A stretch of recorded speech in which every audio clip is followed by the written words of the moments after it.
underline. Omong dikit tapi nyelekit. Bersama Om Bob. Temukan di channel YouTube Om Bob Indonesia. Om Bob, hasil sidang Komite Disiplin PSSI yang berkaitan dengan adanya pelanggaran-pelanggaran di dalam pertandingan sepak bola ini dinilai ganjil. Misalnya seperti tidak ada badge kompetisi pada jersey yang digunakan, itu ada hukuman sanksi denda 10 juta. Bagaimana Om Bob menggarisbawahi masalah ini? Ya, sebetulnya ini kan jersey yang tidak ada badge-nya itu kan bisa diatasi sebelum pertandingan toh. Ya, jadi kalau ini seperti ini ya jadi kena denda itu ya gimana ya, mestinya kasihan ya. Klubnya itu kan lagi bukan klub kaya kan. Jadi mestinya sebelum pertandingan sudah bisa dicek. Atau sebelum pertandingan sudah dikasih tahu. Jadi harus pakai jersey yang ada labelnya, ada badge-nya pertandingan kompetisinya. Ya, supaya nama dari kompetisi itu makin dikenal orang. Jadi kalau melakukan pelanggaran ya mestinya jangan didenda 10 juta seperti itu. Yang lebih bagus ya penalti. Jadi angka untuk yang jersinya lengkap itu ditambah setengah misalnya. Ya, jadi kalau draw berarti menang yang jersinya lengkap. Nah, seperti itu jadi mereka waduh, kalau cuma bayar 10 juta mungkin diurunkan ya. Patungan gitu mungkin nggak apa-apa gitu. Tapi kalau sudah klubnya pertandingan tuh yang kena penalti setengah gol, maka mereka tentu sangat takut. Jadi mereka akan disiplin, semua jersinya ada badge-nya lengkap. Kan seperti itu. Lalu bagaimana dengan adanya jenis pelanggaran yaitu menghalangi tim lawan mencetak gol serta mendapatkan kartu merah langsung, dan hukumannya adalah sanksi tambahan larangan bermain sebanyak 1 pertandingan sejak keputusan itu diterbitkan dan didenda 5 juta. Bagaimana Om Bob? Nah sekarang ini kalau didenda 5 juta yang bayar siapa? Apakah klubnya? Apakah yang melakukan pelanggaran? Ya. Nah, pelanggaran itu kalau memang pelanggaran sudah dikeluarkan kartu merah, mestinya itu kan final. Ya, jangan ada lagi yang lain-lain. Cuman harus dicatat. Pertandingan sekarang dia kok melakukan pelanggaran yang fatal seperti itu sudah kartu merah. Kalau pemain sudah dapat kartu merah 3 kali misalnya, maka dia sudah tidak boleh lagi mengikuti pertandingan sebanyak 20 kali. Misalnya seperti itu. Ini lebih mendidik daripada membayar. Ya, kalau membayar tuh ya ayo patungan semua dibayar lagi gitu kan bisa. Lalu bagaimana dengan adanya sebuah pelanggaran dalam pertandingan, ada 5 orang pemain yang mendapatkan kartu kuning dan ini hukuman sanksi dendanya sebanyak 5 juta juga Om Bob. Nah, ini juga sama kan? 5 juta yang bayar siapa? Ya, kalau ada kartu kuning 5, dendanya 5 juta bagi klub yang kaya. Ya enggak apa-apa, udah pokoknya kalau main sliding aja. Paling keluar kartu kuning paling di denda 5 juta. Kalau klub kaya 5 juta enggak ada artinya ya, karena sepak bola itu penontonnya berapa? Bisa 50.000, bisa 30.000, tiketnya berapa? 100.000, 50.000 itu 5 juta jadi kecil. Jadi ini kurang begitu mendidik. Mestinya kalau kartu kuning terus ya tadi dicatat. Ya, dicatat dari awas ini kalau kamu kuning lagi, ini setiap main kuning ya dia dibagi tidak usah main kan. Masa setiap pertandingan kartu kuning, setiap kartu kuning tuh terus ini mau lomba sepak bola atau lomba pencak silat kan begitu kan.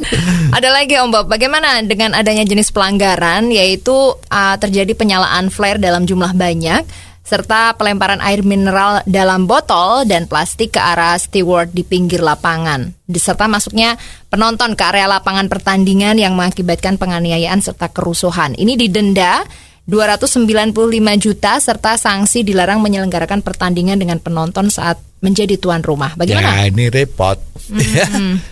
Ini memang di mana-mana itu kan sudah aturan kan. Kalau ada pertandingan, fans yang nonton tuh nggak boleh bawa kembang api. Flare itu semacam kembang api itu ya, yang bisa nyembur-nyembur api itu.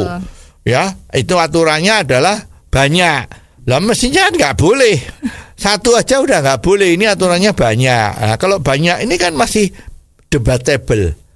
Ya, jadi ini yang salah sebetulnya itu bukan klub sepak bolanya, yang salah itu panitianya. Kok yang didenda klubnya? Jadi mestinya ini ya yang salah panitianya. Panitia kan sudah ada aturan, penonton yang masuk tidak boleh membawa botol minuman. Botol minuman isi ya. Terus tidak boleh membawa flare. Yeah. Tidak boleh bawa senjata tajam, kan begitu. Betul. Tidak boleh bawa batu, gitu kan. Jadi yang salah itu sebenarnya bukan klubnya, yang salah itu adalah penyelenggaranya. Jadi ini menurut ya ini adalah salah kaprah ya. Jadi aturannya kelihatannya hebat tapi salah kaprah, ya. Oke.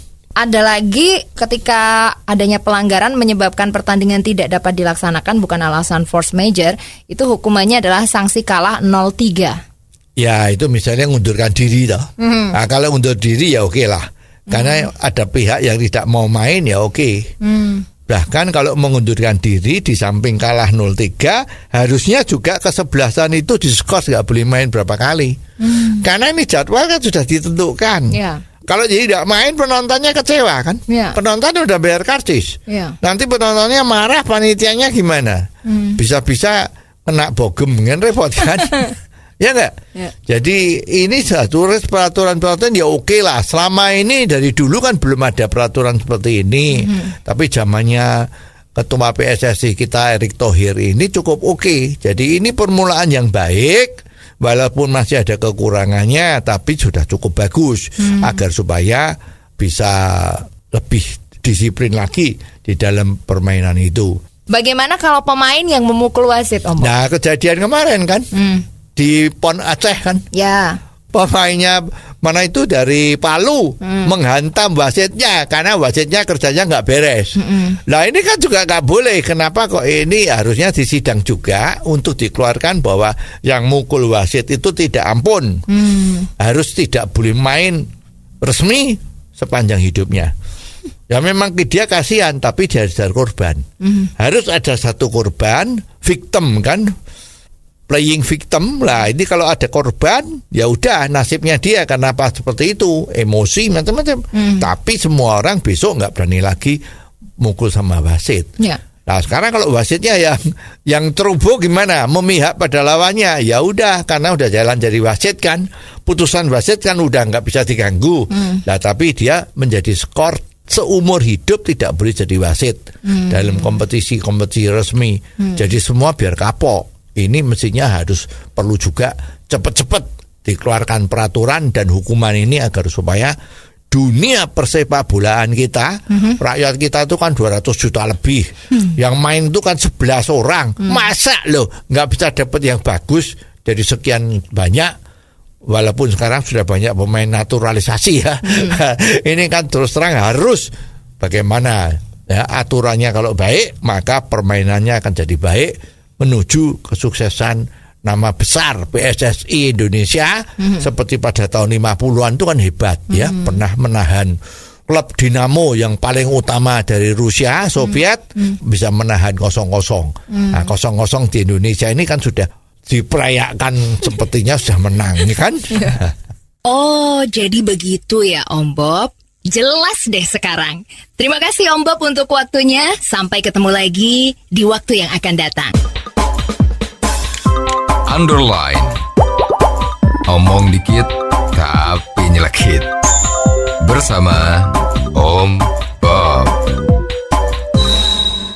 Jika Anda suka dengan channel ini, jangan lupa subscribe, like, dan komen.